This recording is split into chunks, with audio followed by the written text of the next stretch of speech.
বাংলাদেশের communist party CPB কেন্দ্রীয় বিপ্লবী সাধারণ সম্পাদক, রাজপথের লড়াকু সৈনিক, জননেতা কমরেড সর্দার রুহিন হোসেন প্রিন্স, কমরেড সর্দার রুহিন হোসেন প্রিন্স,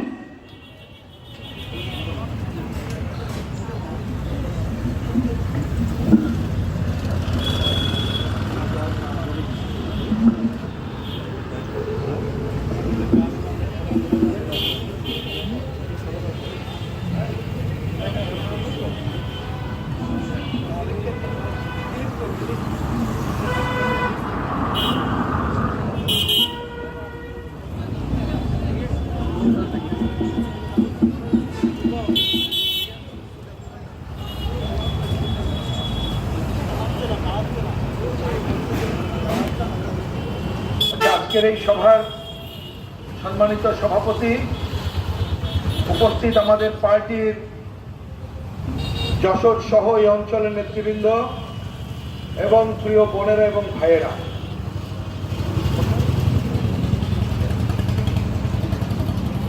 আমি আসলে সূচনায় বলেছিলাম যে রাজনীতি জাতীয় পর্যায়ের কিছু কথা বলবো, কিন্তু আমি বোধহয় আজকে খুব একটা সেদিকে যেতে পারবো না, কারণ সময় কম। কিন্তু একটি বিষয় আমি আপনাদের মাধ্যমে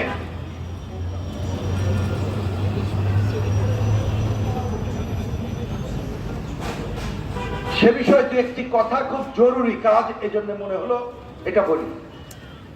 কারণ একটা জিনিস মনে রাখবেন, যারা দূরের শুনছেন, আমি সামান্য কিছু কথা আস্তে আস্তে বলার চেষ্টা করবো, একটু শুনলে আমরা খুশি হব। আসলে তো রাজনীতিটা মানুষের জন্য, তাই তো ভাই, নাকি? আমরা কমিউনিস্টরা এটাই শিখে আসছি, কিন্তু দুনিয়াতে বা বাংলাদেশে দেখা যাচ্ছে রাজনীতি যারা করে তারা নিজেদের আখের গোছানোর কাজ করে, কি তাই না, নাকি? এখন আমি জানি না, এখানে আমাদের জেলা নেতারা আছেন, উপজেলা নেতারা আছেন, আপনারা তো চেনেন নাকি, চেনেন না? এরকম কেউ কি আছেন নাকি এখানে?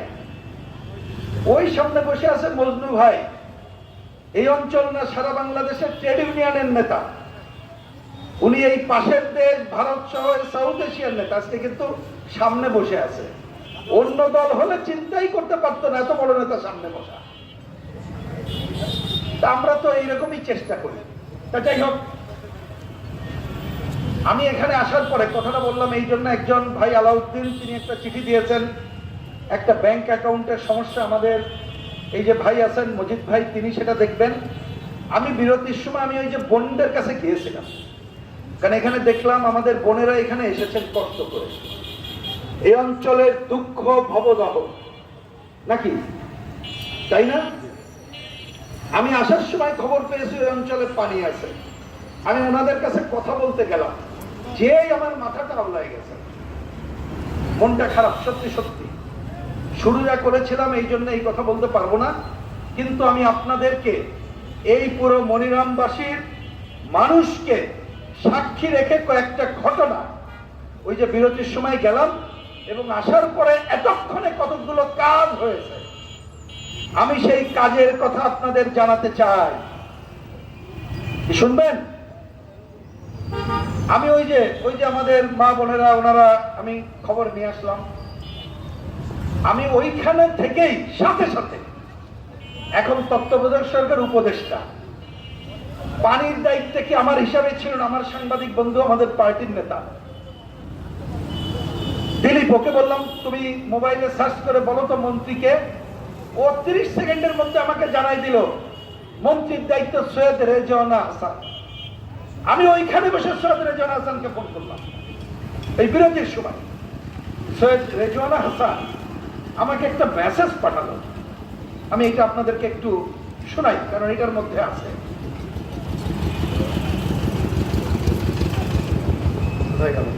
আচ্ছা, উনি আমার ফোনটা ধরলেন না, ধরতে পারেন নাই, ওনার দোষ না, উনি ধরেননি, আমি ওনাকে ফোন করলাম 4:42, 4:51 উনি 4:52 একটা মেসেজ পাঠালেন। উনি কি লিখেছে পড়ে শোনাই। উনি লিখলেন ফিল্ডে ভাই, মানে আমাকে বলছে ভাই আমি মাঠে আছি। তারপরে বলছে ফেনীতে, ফেনী ওই যে বন্যা এলাকা জানেন আপনারা। তারপরে লিখছে পাবলিক হিয়ারিং করছি, মানে জনগণের কাছে যে আমরা যেমন জনসভা করি ওই রকম কাজ করছে। এটা তো ভালো খবর। সাথে সাথে উনি বললেন, পরে আমি ওনাকে লিখলাম ওইখানে দাঁড়িয়ে যে আমি এখন ভবদাহ এলাকায় মনিরামপুরের মধ্যে আছি। এই অঞ্চলের নারীরা এবং কিছু পুরুষ তাদের সাথে আমি কথা বলছি, এবং ওই অঞ্চলের মানুষ জলবদ্ধতা হয়ে আছে, বাড়ি ঘরে পানি, তারা আপনার সাথে কথা বলতে চাই, এই জন্য ফোন করেছিলাম। আমি এখন জনসভায় কথা বলবো, পরে কথা বলবো। উনি সাথে সাথে আমাকে উত্তর দিয়েছে। এটাই আমি আপনাদেরকে জানাচ্ছি, যিনি পানি সম্পদের দায়িত্বে এখন উপদেষ্টা, এইটা আপনারা সাক্ষী রাখেন, সাংবাদিকরা তাকে লিখে রাখেন এবং এইটাই নিয়োজিত করেন। উনি আমাকে বলেছেন আমি আসবো ওখানে, মানে উনি আপনাদের এলাকায় আসবেন, বলে দিয়েন প্লিজ, মানে আমাকে দায়িত্ব দিচ্ছেন আপনাদেরকে বলতে। আমি মাইকের মাধ্যমে সবাইকে বলে দিলাম, আমাদের নেতা মজিদ ভাইকে বললাম আপনি এটা কমিউনিকেট করবেন। পানি নামে নাই এখনো। উনি আমাকে প্রশ্ন করছেন পানি কি এখনো নামে নাই? তা আমি ওইখানে আবার গেলাম, আমাদের একটা বোন সুবর্ণা, ওর সাথে কথা বলে বললাম যে তুমি আমাকে সঠিক তথ্য দাও, কারণ আমি তো আর এলাকায় এখন যাইনি। তা আমি বললাম না, রাস্তায় ঘরে পানি, ওর কথা শুনে। তখন আমাকে উনি আবার লিখলেন, ছবি দেন। আমি সন্ধ্যায়, মানে ওনার পিএস, তার নাম বলবেন, তাকে বলবো এবং ওই অঞ্চলের যারা দায়িত্ব পালন করে তাদেরকে ফোন করবেন। আমি বলার সাথে সাথে ধন্যবাদ জানাই। ওইখানে ওই মেয়েটি আছে, সুবর্ণা, আসো একটু উঠে দাও। কোথায় গেল ও? এই যে ওইখানে উপরে। ধন্যবাদ, ওকে ধন্যবাদ দেই, কারণ সে আমাকে বলেছে ছবি পাঠাইতে। আমি ওদেরকে দায়িত্ব দিলাম যে তোমরা কি পারবা ছবি আনতে? ওরা স্মার্ট। এটাই বাংলাদেশের অগ্রগতি। এইখানে বসে আমরা কিন্তু কিছু করতে পারিনি। ওই বোনেরা দুইটা ভিডিও ক্লিপ আমাকে এনে দিয়েছে। একটা হচ্ছে 49 সেকেন্ড, আরেকটা হচ্ছে 56 সেকেন্ড। আমি রেজওয়ানাকে পাঠিয়েছি। আমাদের সাংবাদিক ওই যে দিলীপ মোদক, তাকেও বললাম ছবি নিয়ে আসো। ও এক গাদা ছবি নিয়ে এসেছে, আমি রেজওয়ানাকে পাঠিয়ে দিয়েছি। গ্রামের নামও দিয়েছে রেজওয়ানা স্মার্ট, আমার থেকে বেশি। ওই ছবিতে জিজ্ঞেস করছে কোন গ্রাম, আমি তো গ্রাম লিখিনি। আমি ওদেরকে আবার লিখছিলাম যে কোন গ্রাম জানাও, ওরা বলেছে সুজাতপুর। রেজওয়ানা আবার জানতে চেয়েছে সুজাতপুর কোন থানায়। আমি আমার নেতাকে জিজ্ঞেস করলাম এটা কিসের মধ্যে, উনি বললেন মনিরামপুর। আমি ওনাকে বললাম মনিরামপুর। আর এই যে আমাদের এই সাংবাদিক বন্ধু অনেকগুলো ছবি দিয়েছে, সেটা হচ্ছে সুন্দলী ইউনিয়নের গ্রাম সুন্দলী, সারাভাঙ্গা, গোবিন্দপুর, হরিদাসপুর, এইসব অঞ্চলের ছবি আমরা মন্ত্রীকে পাঠিয়ে রেখেছি এবং মন্ত্রী কথা দিয়েছে উনি এই অঞ্চলে আসবেন। সুতরাং আমি চেষ্টা করব, আজকে রাতে ঢাকায় যাব, নিশ্চয়ই উনি মিটিং থেকে সেরে আমাকে ফোন করবেন, কথা হবে। আমরা চেষ্টা করব উনি এসে সরজমিনে দেখে আপনাদের দুঃখ দূর করার জন্য পদক্ষেপ নেবেন। এটাই কমিউনিস্ট পার্টির দায়িত্ব। আমরা সেই কাজটি করলাম। বন্ধুগণ, এটা হয়তো প্রসঙ্গক্রমে কাকতালীয় ঘটনা। আমি যদি ওইখানে না যেতাম, কথা না হতো, রেজওয়ানা যদি আমার ফোন না করতো, হয়তো বা পারতাম না। কিন্তু আমরা চেষ্টা করব, আমি নেতাদের বলবো, আবুল ভাইকে বলবো ওই অঞ্চলে যাবেন। এইটা আমরা ধরছি তো ধরছি, এইটা আমরা ছাড়বো না। এই সমস্যা সমাধান না হওয়ার জন্য এইটা নিয়ে আমরা রাজনীতি করব না, এইটা সমাধান করে ঘরে ফিরবো।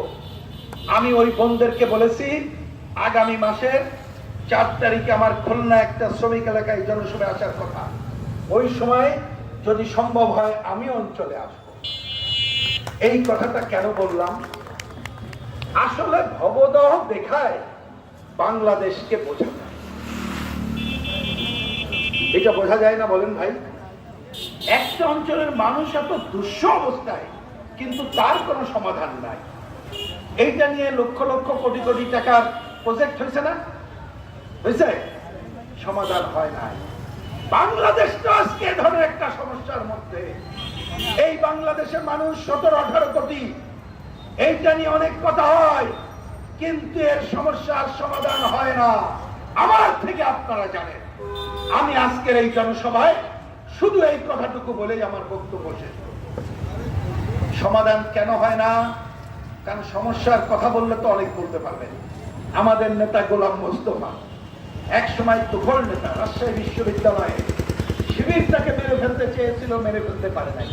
আবুল ভাই তো বক্তৃতাই করলেন না, আমাকে বোধহয় সময় দেওয়ার জন্য 2 মিনিট বললেন। হিরু ভাই অল্প সময় চমৎকার করে সব কথা বলেছেন। শুরুতে এখানে অধ্যাপক সহ অনেকেই বক্তৃতা করেছেন। আমি জানি আমার থেকে আপনারা অনেক ভালো বলতে পারবেন। তো সমস্যা তো আমরা জানি না। আমি এই নিয়ে 2টি কথা বলে সমাধানের কথা বলি এবং আপনাদের করণীয় বলি, কি করবেন না করবেন আপনাদের ব্যাপার। কিছুদিন আগ পর্যন্ত একটা সরকার ক্ষমতায় ছিল, মনে আছে না? আওয়ামী লীগের সরকার উন্নয়নের কাজ তো অনেক কিছু করছিল, কিন্তু বাংলাদেশে ঘুষ, দুর্নীতি, লুটপাট চরম পর্যায়ে নিয়ে গিয়েছিল। কি ঠিক বললাম? মানুষের ভোটের অধিকার ছিল, ভোটের অধিকার নষ্ট করে দিয়েছে। ভয়ের সংস্কৃতি দিয়েছিল, মানে মানুষ যাতে শান্তি মতো কথা না বলতে পারে, নেতা গোতা হাতা যা বলবে সেটাই শুনে চলত। এখন মানুষকে এটা মেনে নিছিল। আমরা তো এইটার বিরুদ্ধে গত 12 বছর ধরে লড়াই করছি, কমিউনিস্ট পার্টি সহ অন্যান্য দলগুলো। তাকে আমরা হটাইতে পারি নাই, কারণ তার ছিল পুলিশ বাহিনী, তার ছিল আমলা, তার আর্মি, তার ভারত সহ বিদেশের তাবেদাররা। আমরা অনেক দিন ধরে বলে আসছিলাম, টেলিভিশনে জনসভায় একাধিকবার বলেছিলাম আওয়ামী লীগের নেতাদের, মনে রাখো এই দিন না, এমন দিন আসবে পালাবারও পথ পাবা। আমাদেরকে পরিহাস করা হয়েছে। ওদের এক নেতা ছিল, এই যে আমাদের এইখানে গাজী সাহেব আছেন, পাটকল আন্দোলন করে। আমি যখন পাটকল নিয়ে কথা বলতাম, ওরা আমাকে টেলিভিশনে টিস্কারি করতো, ওই তো প্রিন্স ভাই বড় বড় কথা বলে, ওনাদের কোনো লোক নাই। আমি বলতাম, ভাই লোক আছে কিনা সেইটা আমি বলার দরকার নাই, আমি যে কথাটা বলতেছি ঠিক কিনা সেইটা বলো। তখন আর কিছু বলতে পারে না। এইটা মানুষকে তারা অপমান করে চলেছে। খালি ভোটের অধিকার খর্ব করে নাই, মানুষকে মানুষের মর্যাদা দেয় নাই। আমরা বলেছিলাম অপেক্ষা করো, সময় খারাপ আসবে। আমরা দেখলাম আমাদের ছাত্র ভাইরা আন্দোলন করলো, তাদেরকে অপমান করা হলো। আমরা রাজপথে নামলাম, আমাদেরকে গ্রেফতার করা হলো, আমার কর্মী রিজভিকে হত্যা করা হলো, আমার ছাত্র নেতা মাহির রেজা মিছিল করলো, তাকে পুলিশ ধরে নিয়ে গেল, আমার পার্টি অফিস আক্রমণ করা হলো, জেলায় জেলায় কথা যারা বলি বাড়ি বাড়ি যে হুমকি দেওয়া হলো, কথা বন্ধ করো। আমরা বললাম কথা আমরা বন্ধ করব না। ছাত্র ভাইরা বুক পেতে দিয়ে বলল, গুলি করছো করো, আরো গুলি করো, আমি তোমাকে পতন না ঘটিয়ে বাড়ি যাব না। অতীতে দেখেছিলাম পুলিশ গুলি করে, একজন ভাই মারা যায়, অন্যরা তার লাশ নিয়ে পালিয়ে যায়। এবার দেখলাম অভূতপূর্ব বাংলাদেশ, একজন ছাত্র মারা যায় আর এক ছাত্র বুক পেতে দেয়, জপমানের প্রতিশোধ নেব, স্বৈরাচারের অবসান ছাড়া ঘরে ফিরবো না। আমরা রাজপথে থেকে এই স্বৈরাচারের অবসান করেই ঘরে ফিরেছি। 5ই আগস্ট শেখ হাসিনা দেশ থেকে পালিয়ে যেতে বাধ্য হয়েছে। এই তো গণঅভ্যুত্থান। এইভাবে আমরা স্বৈরাচারের পতন ঘটিয়ে ছাত্র শ্রমিক জনতা অভ্যুত্থান সংগঠিত করলাম। কিন্তু একটা দুঃখ আছে না, এই অভ্যুত্থানে তো আর কৃষকরা ব্যাপক হারে ছিল না, এই অভ্যুত্থানে তো শ্রমিকরা ব্যাপক হারে ছিল না, এই অভ্যুত্থানে তো গ্রামের সাধারণ মানুষ ছিল না। সুতরাং বুঝবেন, একটা বিজয়ের পরে যারাই প্রধানত ভূমিকা রাখে তাদের অংশীদারিত্ব নিশ্চিত হয়। এই গণঅভ্যুত্থান ঠিক আছে, কিন্তু গণঅভ্যুত্থানের দুর্বলতা হলো আমরা বিভিন্ন শ্রেণী পেশার মানুষকে নিয়ে গণঅভ্যুত্থান সংগঠিত করতে পারিনি। তাই তো দেখলাম গণঅভ্যুত্থানের পরে যে সরকার গঠিত হলো, হ্যাঁ রেজওয়ানা হাসানের মতো একজন পরিবেশবিদ আছে, কিন্তু কোন শ্রমিকের প্রতিনিধি নাই, কৃষকের প্রতিনিধি নাই, গরিব মানুষের প্রতিনিধি নাই। ওনারা আমাদেরকে ডাকলেন 12 তারিখে, এমন সাহেব গেলাম, আমি ছিলাম, কথা বললাম, ওনাদের সময় নাই, অল্প কথা বলেন। আচ্ছা অল্প কথাই বললাম, কি বললাম বলে আর সময় নষ্ট করতে চাই না, তবু একটু বলি। 2টা কথা প্রধানত বললাম। বলেছিলাম ওনাকে, আপনি এমন কোন কাজ করবেন না যাতে আপনাকে নিয়ে প্রশ্ন ওঠে। 2 নম্বর, আপনি সাধারণ মানুষের স্বার্থে কাজ করবেন। এই 2টি কাজ যদি না করেন, আপনাকে সমর্থন করি, আপনাকে গদিতে বসিয়েছি, যদি এই দায়িত্ব পালন না করে গদিতে রাখবো কিনা আমাদের ভেবে দেখতে হবে। ওনাকেই বলে এসেছিলাম 12 তারিখে। উনি বললেন আজকে একটু সময় নাই, সেপ্টেম্বর মাস থেকে সব রাজনৈতিক দলগুলোর সাথে আলোচনা করব। আজকে কত তারিখ ভাই? সেপ্টেম্বরের 22 তারিখ। এখনো পর্যন্ত কোন দলের সাথে কথা বলে নাই, শুধু আমাদের না, বিএনপির সাথেও কথা বলে নাই, আমাদের বাম জোটের অন্য দলগুলোর সাথেও তারা কথা বলে নাই। ওনাকে বলেছি আর চা খেতে আপনার এখানে যাব না, আপনার বড় রুমে বসে এসির বাতাস খেতে যাব না। যদি জনগণের ইস্যু নিয়ে কথা বলেন যাব, যেমন রেজওয়ানাকে বললাম, রেজওয়ানা আসবে, তার সাথে কথা হবে। রেজওয়ানার রুমে যে এসির বাতাস খাওয়ার সময় আমাদের নাই, ওই সময় নাই, অন্য দালালদের থাকতে পারে, কমিউনিস্ট পার্টির নাই। আজকে এই জনসভায় দাঁড়িয়ে একটি দুঃখের কথা বলতে চাই। এনুস সাহেব, আপনি সরকার গঠন করার পর আপনি বিপ্লবী সরকার, মানে কমিউনিস্ট পার্টি বিপ্লব করে একটা সরকার গঠন করলো, তাহলে আমরা তো শ্রমিক কৃষকের রাজ প্রতিষ্ঠিত করব। তা আপনি তো সেইভাবে আসেন নাই, আপনি ছিলেন বিদেশে, প্যারিসে। ছাত্ররা আমরা অভ্যুত্থান ঘটনার পরে আপনার জন্য 3 দিন দেরি করতে হলো, আপনার সময় ছিল না, আপনি কি বলে ওয়ার্ল্ড কাপে যেয়ে বসেছিলেন, 3 দিন পরে আসলেন, আপনাকে বসানো হলো, আমরা তাতেও আপত্তি করি না। আপনি তো বিপ্লবী সরকার না, আপনি তো এখানে তো এই ক্ষমতায় এসে এখন অনেকগুলো কাজ করছেন, এটা করবেন, এই জন্য তো বসানো হয় নাই। আপনাকে বসানো হয়েছে প্রধানত একটি কাজ, সাথে আরেকটি কাজ। কি কাজ?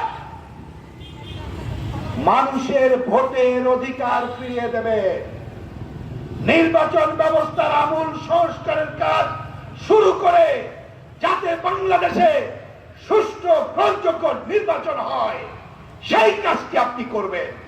তার জন্য বলেছিলাম এক মুহূর্ত দেরি না করে নির্বাচন ব্যবস্থার সংস্কারের কাজ শুরু করেন। এর বাইরে আরেকটা কাজ করতে হবে, অনেকগুলো বিষয় আছে। আমাদের বিচার বিভাগ, আমাদের দুদক, আমাদের অনেকগুলো প্রতিষ্ঠান যা অন্যরা ধ্বংস করে দিয়ে গেছে, ক্ষমতায় আসলে তারা ভুলে যায়। মুক্তিযুদ্ধের পরে যেমন অনেকে ভুলে গেছিল, 90-এর পরে ভুলে গেছিল, 2009 সালের পরে ভুলে গেছিল, যারা 53 বছর ধরে ক্ষমতায় ছিল তারা। অতএব আপনার আরেকটা কাজ কি, এইসব বিষয়গুলো সংস্কার করে কি করা যায় তার একটা পুস্তিকা রচনা করেন। এই কাজ সম্পন্ন করার দায়িত্ব আপনার না, ওইটা একটা রেগুলার গভর্নমেন্টের, নির্বাচিত গভর্নমেন্টের। আপনি তার জন্য কাজ রেখে যান। সুতরাং আপনি যে 6টা কাজের কথা বলেছেন, আমি বলি 5টা কাজ একদিকে আপনি ডকুমেন্ট তৈরি করে বলবেন এগুলো করা উচিত, পারলে সূচনা করবেন, সমাপ্ত করার দরকার নেই। আর নির্বাচন ব্যবস্থা সংস্কার করে ভালো নির্বাচন উপহার দেবেন। উনি আমাদের কথা শুনছেন না। জিনিসপত্রের দাম আকাশ চুম্বি। আমরা বলেছি সিন্ডিকেট ভাঙেন, আমরা বলেছি কৃষক যাতে ফসলের লাভজনক দাম পায়, কৃষি পণ্যের উৎপাদন খরচ কমান, আর মধ্যস্বত্বভোগী ভাঙার জন্য এখানে উৎপাদক সমবায় আর শহরে ক্রেতা সমবায় করেন, তাহলে উৎপাদকও খুশি, ক্রেতাও খুশি। আপনি তা করলেন না। আমাদের তরুণ বন্ধুরা তাই দুঃখ করে ফেসবুকে লিখলেন, কথা ছিল সিন্ডিকেট ভাঙবেন, আর আপনার অনেক চেলাবেলারা আজকে মন্দির ভাঙে, মাজার ভাঙে। এইটা তো কথা ছিল না, কথা ছিল। আজ তো 45 দিন হয়ে গেল। মধুচন্দ্রিমা আর কতদিন করবেন? এখনো কেন জনজীবনের শান্তি ফিরে আসে না?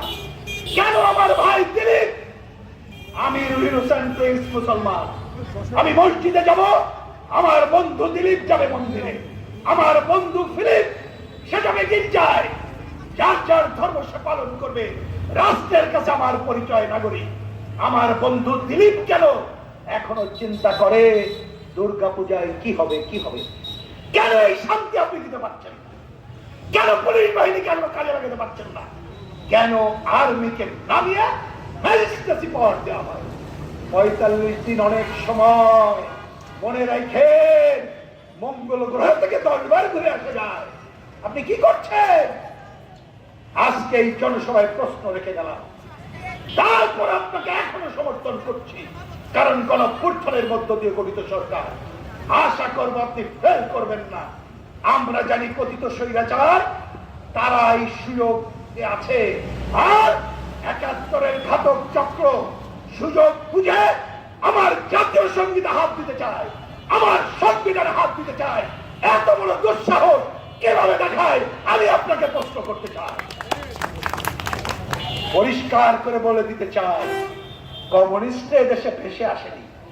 এই মাটির সন্তান আমরা। ব্রিটিশ বিরোধী আন্দোলন থেকে শুরু করে লড়াই সংগ্রামের মধ্য দিয়ে কমিউনিস্ট পার্টি এবং বামপন্থীরা গড়ে উঠেছে। দালালি করে না কমিউনিস্টরা। কোন দালাল দিয়ে লোভ দেখিয়ে কমিউনিস্টদের তার পথ থেকে বিচ্যুত করা যাবে না। অতএব আপনার কাছে আমি আজকে এই মনিরামপুরে এই দাবি করি, আপনি অনতিবিলম্বে শ্রমিকের স্বার্থে জাতীয় ন্যূনতম মজুরি ঘোষণা করেন। আপনি অনতিবিলম্বে আমার ক্ষেত মজুর ভাইদের অন্ততপক্ষে 100 দিনের কাজে নিশ্চয়তা দেন। আপনি অনতিবিলম্বে কৃষকের স্বার্থে নীতিমালা করেন।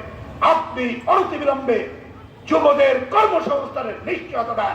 আপনি অনতিবিলম্বে সবাই আমরা মন খুলে যেতে পারবো, হাসতে পারবো, আমার কথা বলতে পারবো, সবার কথা শুনতে পারবো, এই সুযোগ করে দেয়।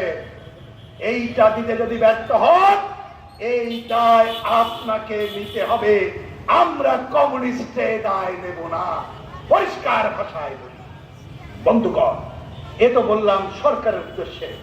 এবার আর যে একটি কথা বলি, এই যে আমি তো বললাম এই সরকার একটা অন্তর্বর্তীকালীন সরকার, রেগুলার সরকার।